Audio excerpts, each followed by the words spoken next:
There's something to be said about the city of New Orleans, a city that so profoundly captures both the old world and the new in its never-ending nightlife, its renowned cuisine, and the celebration of a diverse African, French, and American culture. Indeed, it seems like the sort of place where if magic could take place, it would be here, in the Big Easy.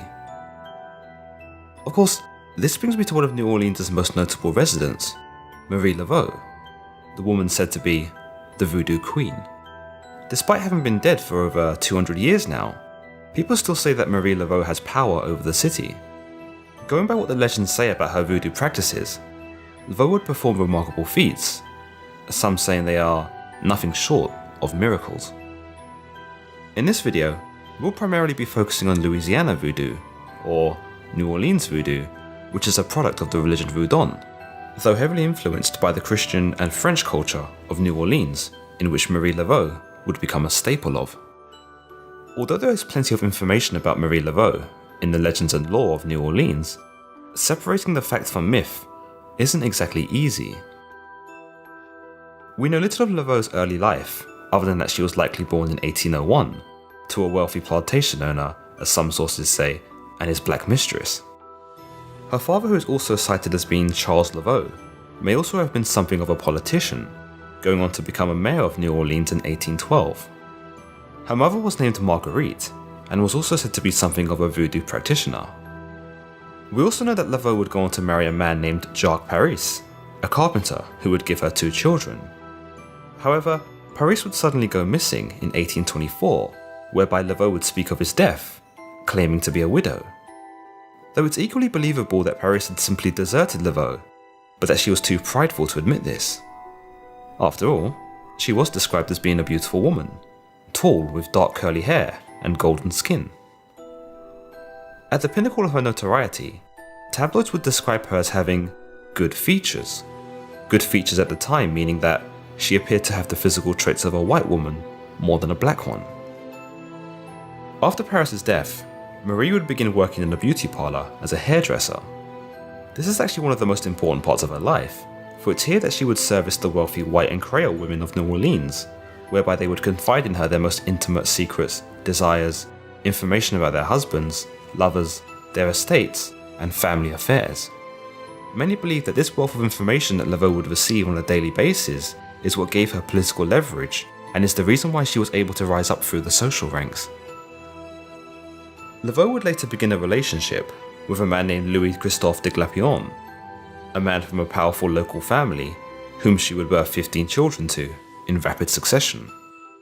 It would lead her to quit hairdressing and devote her time to raising her brood. It's here she began to take interest in her mother's voodoo practices and traditional African beliefs. Voodoo had a sinister reputation for itself in Louisiana and was even banned at several points. Many believed it was the art of the devil and that it was here to usurp Christianity, turning Christians and good folk onto a darker path filled with mystics and magics. Of course, many who held this view were not entirely familiar with voodoo and traditional African beliefs, and were likely to embellish the practice to serve their own agenda, citing it as evil, corrupt, or otherwise blasphemous. But this didn't stop Laveau and many of her clientele from practicing voodoo. In fact, Laveau herself would learn most of her craft from a voodoo doctor in New Orleans, who was simply and rather insidiously known as Dr. John.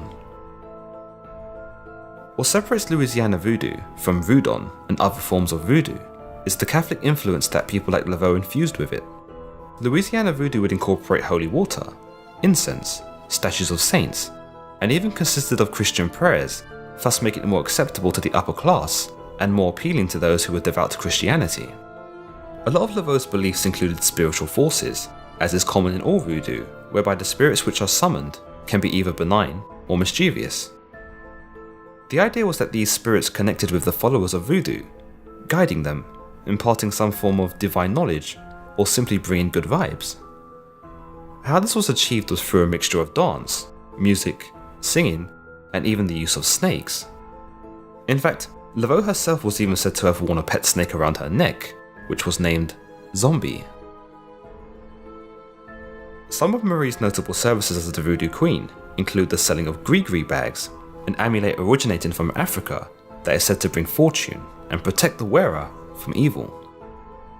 The gree-gree bags were said to contain a variety of ingredients that were blessed by voodoo queens or voodoo doctors to bring the wearer a certain effect or destiny. Charms, magical powders, ailments, and desire-granting ornaments, including those that could destroy a customer's enemies, were also sold by Laveau. She would also conduct spiritual readings, telling fortunes, giving advice to those who sought it, and casting spells including cures, charms, or even curses for the right price.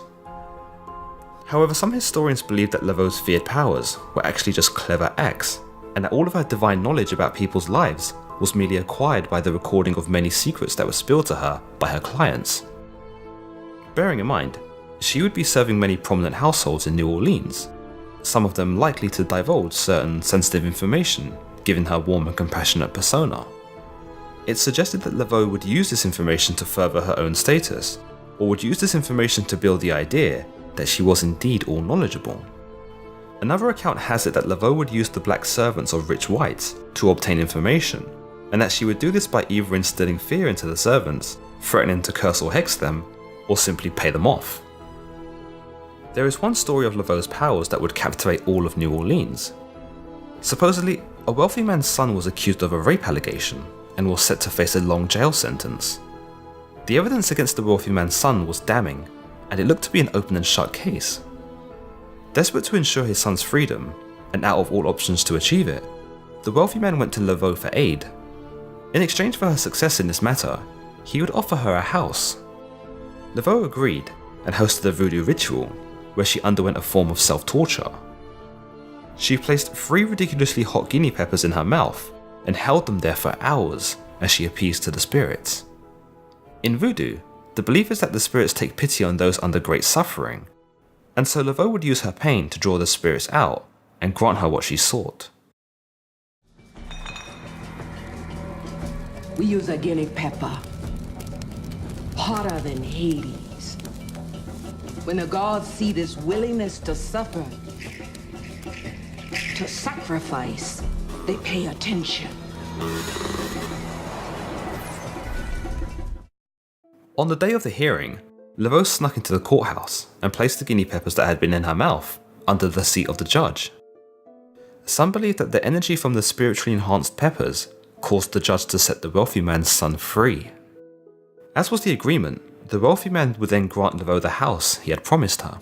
However, some historians dispute this case, stating that if such an occurrence did in fact take place, then it's likely that Laveau would have known the judge through her social circles, or would at least known something incriminating about the judge for which she would have used to blackmail him with.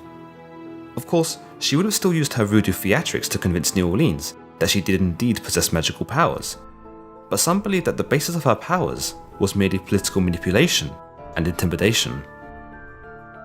When Laveau passed away in 1881, she was said to have died with a smile on her face. Reporters of the time referred to her not as a sinister practitioner of dark magic, but as the kindest woman who ever lived, a saintly figure who nursed the sick and spread compassion amongst the diseased and the condemned. Laveau is buried in St. Louis Cemetery, in the Laveau-Glapion family crypt. The burials are in vaults above ground, where Laveau's tomb attracts many visitors, even to this day. Many slabs in the area, including Laveau's own tomb, are marked by visitors with an X symbol. The idea stems from a decades-old rumour that Laveau would grant wishes from beyond the grave if an X was marked on her tomb. Supposedly, the ritual goes something along the lines of marking an X on the tomb, turning around 3 times, knocking on the tomb, and then yelling out your wish. Should the wish come true, then the wisher would need to come back, circle their X so others would know of Laveau's power, and then leave the voodoo queen an offering. One of Laveau's daughters, also named Marie Laveau, was said to carry on her mother's mantle after her death. By some accounts, she was the splitting image of her mother, though what she had in looks, she lacked in her mother's spirit. Some have said that she did not possess the warmth and compassion of her mother, and was more inclined to inspire fear. One of her most notable talents was the ability to fulfill the desire of any man. She would hold lavish parties at Maison Blanche, a building for the congregation of blacks and whites in New Orleans, where women would dance naked for men, politicians, and high officials. Essentially, this building, amongst others, would become something of a brothel. But it was never raided by the police, who feared that if they intervened, Marie Laveau II would curse them. Some would say that Marie Laveau II drowned in a lake after a big storm. Ever since then, both Laveaux have sunk into obscurity. Marie Laveau continues to be a central figure of Louisiana voodoo, however, and of New Orleans culture. It's said that gamblers even shout her name when throwing dice, or before big stakes. Additionally, there have been multiple tales of sightings of the Voodoo Queen, even to this day. And that wraps up the tale of Marie Laveau. But was she a powerful Voodoo Queen, capable of cures and curses and contacting spirits? Or was she more of a political player, using a network of spies and her own cunning to enhance and embellish her abilities? You tell me in the comments below, and don't forget to like this video and hit the subscribe button. Our next occult legend comes from Jewish history, whereby a rabbi created a creature to protect other Jews, only to have it turn bloodthirsty and violent. Until the next time, guys.